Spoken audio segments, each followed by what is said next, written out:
Uganda's fish stocks have declined over the years as a result of overfishing and illegal fishing.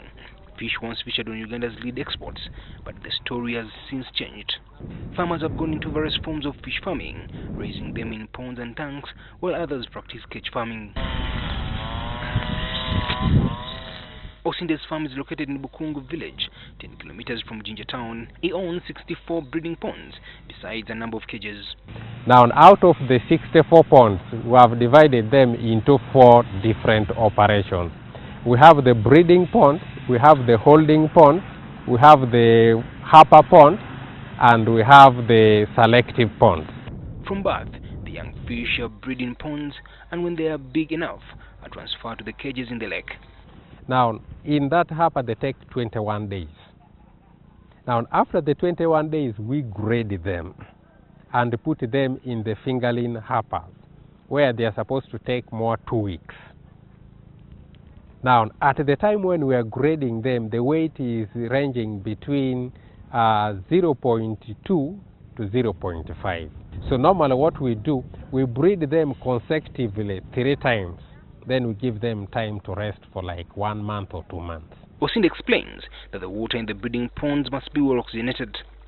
The oxygen level in the water, if this is the water that we are getting from there, what is the level of dissolved oxygen that is available there, and what lives can it be able to support?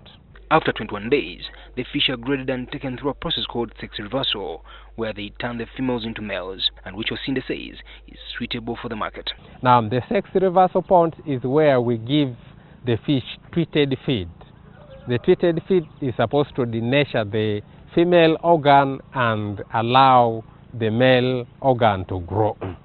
Now, the reason why we don't want to grow female fish simply because male fish has better growth characteristics.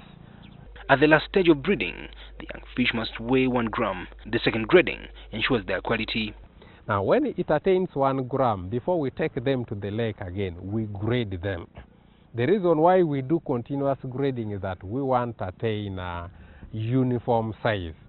Uniform size helps in reducing selection pressure. Selection pressure is where you put organisms to fight for themselves. When they are 1.5 months old, the fish are transferred to the floating fish cages using oxygenated buckets. In the cages, there is a juvenile chamber where they spend 2 months before they are moved into the production cages. That cage that holds the fish that comes from the pond is called juvenile cage. Now, in a juvenile cage, we keep fish for 2 months. Then after the end of the 2 months, we grade them and take them in production cages where they take 6 months. Their feeding in the juvenile and production stages differs. Conversion ratio being a key in this business, which can either determine the profitability or the loss. They are vested at 10 months.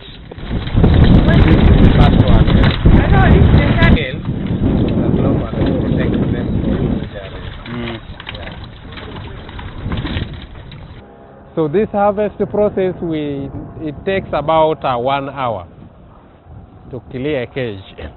Now, not every time we are harvesting, our aim is to clear a cage. Because at times we only need maybe 5 tons out of the 8 tons that could be available in a cage. The fish then are sorted by packaging. Ice is then used to preserve their freshness before they are sold on the market. We pack layer by layer, the layer of ice and the layer of fish. This helps the fish not to get spoiled. According to Osinde, they harvest between 2 to 3 tons of fish every week, and their bigger market is in countries like Kenya and Rwanda. Kimuli Kigozi, NTV.